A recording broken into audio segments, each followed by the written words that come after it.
Title: My brother accidentally shared a group chat where my parents labeled me the family ATM because I'd been helping with retirement expenses for years. She's too stupid to realize we're using her, they wrote.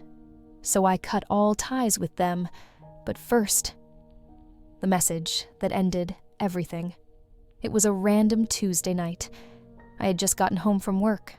Another 12-hour shift at the hospital. I dropped my bag by the door, kicked off my shoes, and microwaved leftover pasta. While it spun in the microwave, I glanced at my phone. One message stood out. It was from my brother, Tyler, sent to me by accident. A screenshot. The image loaded slowly. It was a family group chat, one I didn't know existed. Mom, Dad, Tyler, no me. At the top was a forwarded Venmo receipt, $1,200. The money I had just sent that morning to help cover Mom's physical therapy and Dad's dental work. Then came the messages. Mom, just like clockwork, our family ATM strikes again. Dad, honestly, she's too stupid to realize we're using her. Let her feel needed. Tyler, LMAO, she thinks she's being helpful. Don't say this stuff here, she might see it. The timestamp? Just 20 minutes before the screenshot was sent. I couldn't breathe. I stared at the screen for so long. The microwave beeped 3 times, then went silent. Tyler's follow-up text hit next. Oh my God, ignore that. I didn't mean to send it to you. No apology, no remorse, just panic. My hands were shaking as I set the phone down. I'd been sending money every month for 5 years. Groceries, med bills, emergency home repairs. Even helped pay off Tyler's credit card debt when he got laid off. I did it because I believed I was helping my family, that I was the strong one, the dependable one. I never asked for anything in return. Not thanks, not credit. And now I saw what they really thought of me. Not daughter, not sister, just ATM. I didn't respond. Not that night, not the next morning, not for the rest of the week, because something in me had snapped. Not in rage, in clarity. They wanted to use me? Fine. But first, I was going to show them what it felt like when the ATM shuts down and takes everything with it. Transaction denied. The first thing I did was cancel the autopay. I logged into the bill pay dashboard where I'd set up recurring payments for my parents' electric bill, water bill, insurance. All of it. Gone in 10 minutes. Then I called the pharmacy and told them I would no longer be covering copays under my account. They'd have to update billing information. Last, I removed the emergency card I gave my brother, the one he'd used to hold a hotel room 3 times in the last year, and to order DoorDash. He got a fraud alert within an hour. He texted me, "Hey, your card got declined. You good?" I didn't reply. I wasn't good. I was awake. For 5 years, I had done everything they asked, because they made me believe I was the glue, the responsible one, the selfless daughter. But now I saw what I really was to them. Convenient. That weekend, they tried to call. First Mom, then Dad, then a barrage from Tyler. "Okay, we're sorry. Can we talk?" Mom's stressed. It's not how it sounds. "Seriously, you're gonna ghost your own family over a stupid chat?" Yes, I was. But not before I finished what I started. You see, they had gotten used to the version of me that asked for nothing. But they forgot I was also the one with all the receipts. The dental bills I'd paid, the tuition loan I'd co-signed for Tyler, the $10,000 gift I wired during Dad's temporary unemployment that suspiciously followed their Hawaii trip. Every dime, every transfer. I had the records.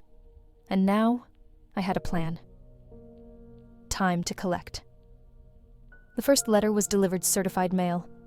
Inside was a simple spreadsheet, 3 pages long. Line by line, payments I made on their mortgage medical bills I'd covered Tyler's temporary emergency that cost me $3,700. The time I paid their property taxes while working double shifts. At the bottom, in bold, total, $58,462. Taped beside it was a sticky note with one sentence, and written in my neatest handwriting. If I'm your ATM, consider this your account statement. Payment due. Tyler called me that night, furious. You're out of your mind. You're seriously charging family? No, I said calmly. I'm charging opportunists. Come on, Claire. Mom didn't mean it like that. She didn't mean to call me stupid, or didn't mean for me to see it. Silence. Then a hang-up. The next move? I emailed my parents' financial advisor. You see, I'd been listed, voluntarily, as a financial emergency contact on some of their documents. Just in case. I requested formal removal, signed a disassociation affidavit, cut ties from any legal obligation tied to their debts. They got the notification the next morning. I know, because my mom emailed me 5 words. Why are you doing this? I didn't answer, because she already knew. A week later, Grandma called me. She wasn't on their side. I saw what they wrote. Tyler's an idiot. You didn't deserve that. I know. They said you're going to ruin the family. I sighed. No, Grandma. They did that themselves. I'm just refusing to clean it up. Then I made my final move. I pulled out of the trust. Dad had asked me years ago to help him manage his self-made retirement protection account, using my name and credit to back the application. I signed it to help. Now, I filed for formal separation of liability and sent the lender every receipt I'd contributed without documentation. They reevaluated the trust's terms. My removal triggered a clause that froze the account for audit. Suddenly, their cozy little retirement plan locked. They called 16 times that day, left voicemails like, "You're tearing this family apart. Don't do this. Be reasonable. You owe us a conversation." No, I didn't. They called me an ATM. Now, they were overdrafted. No more cover stories. The family used to talk about me like I was their badge of honor. Our daughter's a nurse. Claire's always been responsible. We're so proud. She supports us while doing God's work. That was the image they sold. It made them look good in church circles, community potlucks, social media. What they didn't expect was for me to stop playing my part. A few weeks after I cut ties, I ran into an old neighbor at the grocery store. She smiled and said, "Your mom mentioned you were on a break from work. Something about burnout?" I blinked. "Number, I'm still working full-time. I just stopped paying their bills." Her face dropped. I didn't elaborate. I didn't need to. Because the thing about liars, they get louder when the person they depend on goes silent, and silence makes people curious. The story started unraveling. First, in whispers, then in outright questions. Did Claire really stop supporting them? Why would she do that after everything they've done for her? That's when I published a blog post. It was for a nursing community I'd contributed to for years. Something small, but personal. The title, "Burnout isn't always from work. Sometimes it's from being your family's only lifeline." I never named them. I never had to. It went viral in the caregiving world. Thousands of shares, comments from others who'd been used and discarded the same way, and deep in the thread, a comment from an anonymous account. "She should be grateful. Family takes care of each other." I replied, "They didn't want family. They wanted financing." After that, the calls stopped again. But the damage was done. Their community, the people they'd fed lies to for years, began asking why their perfect daughter wasn't coming around, why they were selling things, why their story suddenly didn't add up. And they didn't have an answer that didn't make them look worse. By the end of the month, my mother sent one last email. "You've made your point. We're sorry. Can we please move forward?" I read it 3 times, then archived it, unopened. Because some apologies only come after exposure, not from remorse, but from fear. And that doesn't deserve a reply. Account permanently closed. There's a point in every revenge story where most people would expect drama, A confrontation, a tearful blowout, a moment where the villain begs and the hero finally explodes. But I didn't want that. I wanted peace. And peace, for me, meant they'd never again hold even a shadow of authority over my life. So I made it official. I met with an attorney, someone I'd consulted with before when removing myself from their retirement trust. This time, I wasn't asking questions. I was giving instructions. A formal cease and desist on financial requests. A family disinheritance clause added to my will. Updated power of attorney documents. A legal firewall between me and any asset, account, or inheritance they might try to attach my name to. "Are you sure you want to go this far?" my attorney asked. "I'm not going far," I said. "I'm finally stopping." The final form was symbolic, but necessary. A letter of severance, one sent to each of them. Certified mail, return receipt requested. As of this date, I am terminating all financial, legal, and personal ties. Any future contact should be directed through legal representation. There will be no further support, emotional or monetary. This boundary is permanent. Tyler got his first. He texted, "Wow, you're really serious about this." I didn't reply. The day my dad signed for his letter, he tried calling. Blocked. My mom followed with an email. "After everything we've done for you, this is how you treat us." I almost laughed. Everything they'd done for me, I could have printed my receipts on a billboard and still had space left over.